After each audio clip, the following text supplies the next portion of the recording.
Invocapitis me et ergo exaudium vos. You shall call upon me and I will hear you. Taken from the Introit of today's Mass. And from the Epistle of St. Paul to the Colossians, singing in grace in your hearts to God. In the name of the Father, and of the Son, and of the Holy Ghost. Amen. Dear brothers, dear sisters, and dear faithful. St. Alphonsus says, all the saints became saints because of mental prayer. And we know from experience that it is far from easy for a person who practices mental prayer to fall into mortal sin. In today's instruction on mental prayer, we will cover how to choose a topic for meditation and the kind of books to choose from.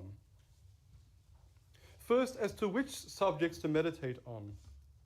Now, as we need a spark to get the fire going, so we need a good topic to spark off the fire of our loving talk with God in mental prayer.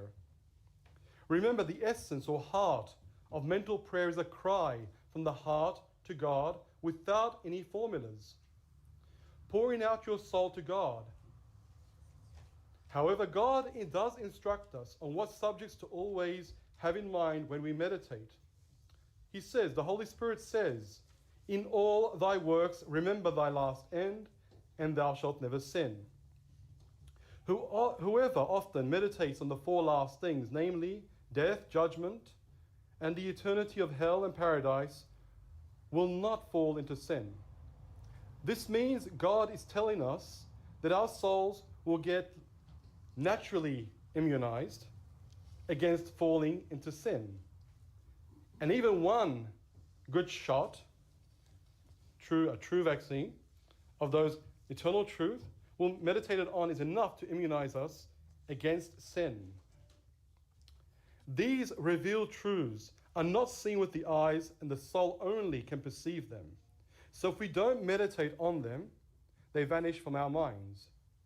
And the visible sensual pleasures instead will inevitably only impress the mind. And eventually, though you believe the gospel, you believe the creed and profess it, you will still fall into sin. But if we meditate on the eternal truths as God wishes us, we will abandon sin. You see, at one stage or another, we all know and experience that we must die and believe we will be judged, but because we do not think a little about it and pray a little about it, make good resolutions, we will live far away from God. Next, to grow in the love of God and virtue, we also need to meditate especially on our obligation to love God with all our hearts, souls, minds, and strength because of his infinite perfections, because of his loveliness, his divine mercy, and the great blessings he has poured out upon us. Now, if we don't meditate a little, we shall hardly be able to be impressed by this and raise our hearts to God. Instead, our hearts will sink heavy, remaining fixed on the love of empty vanities of this world. The royal prophet in Psalm 39 verse 3 experienced this in prayer. He said, my heart grew hot within me, and in my meditation a fire burst out, he says, flamed out. This flame turns our hearts to pure gold and burns away all the rust in there. For God loves to speak to our hearts as we speak to him, pouring ourselves out to him. Singing in grace in your hearts to God. This is not simply with the mouth singing. He means with close attention. For that's what it means to sing to God in your heart. Not just out loud without any results, with only display of you can sing. And even if you are in a marketplace or a public place, you can recollect yourself and sing to God without anyone hearing you. And this is how Moses prayed. He prayed in this way and was heard, and God said to him, why criest thou to me? Although he said not a word vocally, but cried in his thoughts, wherefore God alone heard him with a contrite heart. So you don't need permission, even if you are walking in a public place, to mentally pray in your heart and to dwell above. Look at those disciples talking to God, walking to Emmaus, a beautiful story. Were not our hearts, they said, burning within us as he spoke with us on the road and opened the scriptures to us? There they were, thinking a little, prayed a little, and making those acts of love and resolutions. As a personal good rule of thumb for choosing a subject for mental prayer, it would be good to preferably meditate on the Christian truths and mysteries that touch us more and fills our hungry souls the most. What is it for you? Our Lord in the tabernacle, his sacred heart, the immaculate heart, the divine infancy, the holy face, his divine mercy. What is it that touches you? Meditate on that. However, the passion of our Lord and the sorrows of Mary are the best subject to meditate on because it helps us most desire to grow in perfection of charity and a great love of God. And Louis Blasius, a Flemish monk and mystical writer, wrote that our Lord revealed to several holy women, St. Gertrude, St. Bridget, St. Mechtilde, and St. Catherine of Siena, that they who meditate on his passion are very dear to him. And according to the doctor of the church, St. Francis de Sales, the passion of our Redeemer should be the ordinary subject of the meditation of every Christian. Our Holy Father, St. Alphonsus, exclaims on this point, "Oh, what an excellent book is the Passion of Jesus. There we understand better than any other book the malice of sin and also the mercy and love of God for man. To me it appears," he says, "that Jesus Christ has suffered so many different pains, the scourgings, the indignities, the crowning with thorns, the crucifixion, the spitting, the insults, that having before our eyes so many painful mysteries, we might have a variety of different subjects for meditating on his passion, by which we might excite sentiments of gratitude and of love." Secondly, how do I choose a book for mental prayer? Or what book shall I use? For those who are able to take part apart and think through a text of Holy Scriptures, this may be the best book, or food for meditation, or maybe a few sentences from the Following of Christ, also known as the Imitation of Christ. But many of us need help to break down or plumb the thought, and thus we have books with already prepared reflections. However, these meditations, these prepared meditations, may cause difficulties for some of us. What happens is that we can come across a really nice book of meditations in themselves, and the thoughts and reflections are excellent and fruitful in themselves, but becomes dry for us because it doesn't hit home. So as a general rule, the simpler a book is, the better for practical use. And each one should try to find an author or to select some part of a book suited to the needs of his own soul. Many have found and have said from experience that the reflections of St. Alphonsus are very practical, easy, and hit home. For example, his preparation for death, or as I like to call it, a preparation for heaven. It's useful as a book for meditations for the laity and anyone who has a desire to establish themselves in virtue and advance in the spiritual life.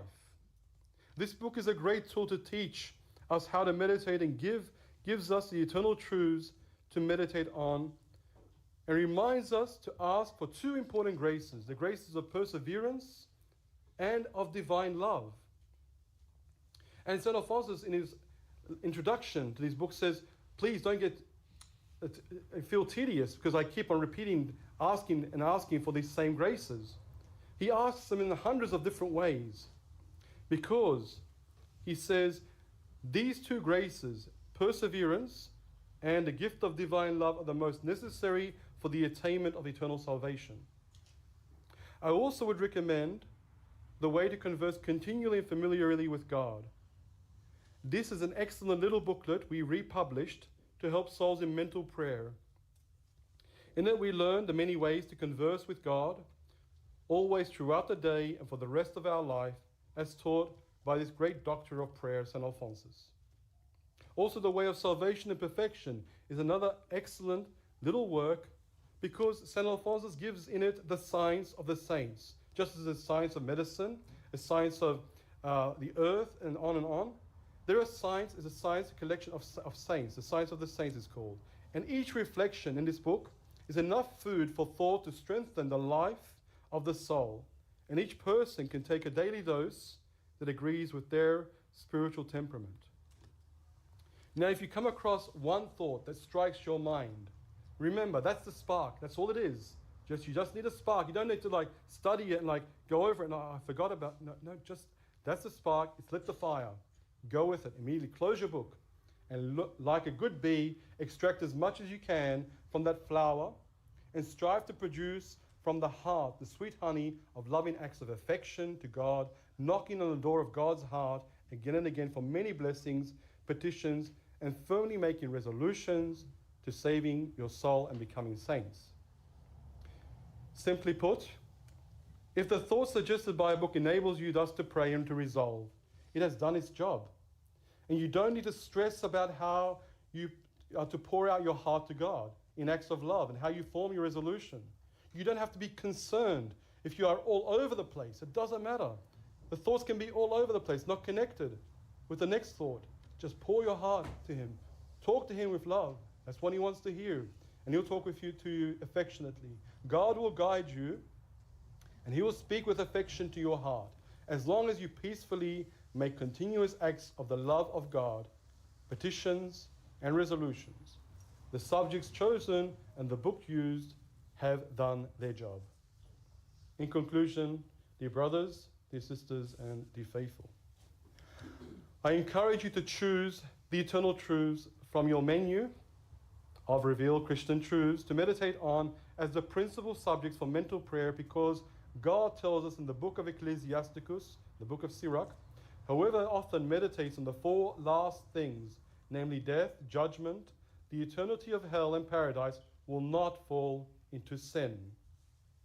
To grow in divine love and virtue, furthermore, I encourage you to choose to daily meditate on the infinite love and boundless goodness of God towards us, on the Incarnation, His real presence in the Eucharist, His presence everywhere, on the Passion of Christ and the sorrows of Our Lady.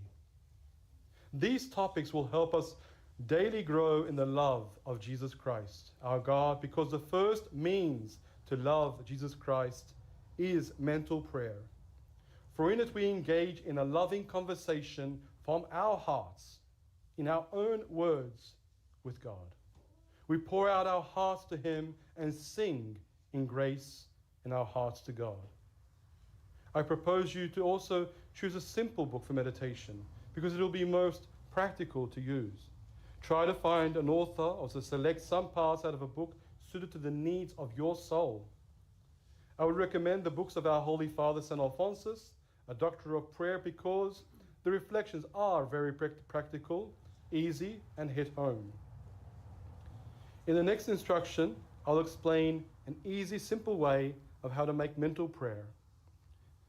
May the Eternal Father, for the sake of Jesus and Mary, ever Virgin, grant you the grace to daily make mental prayer.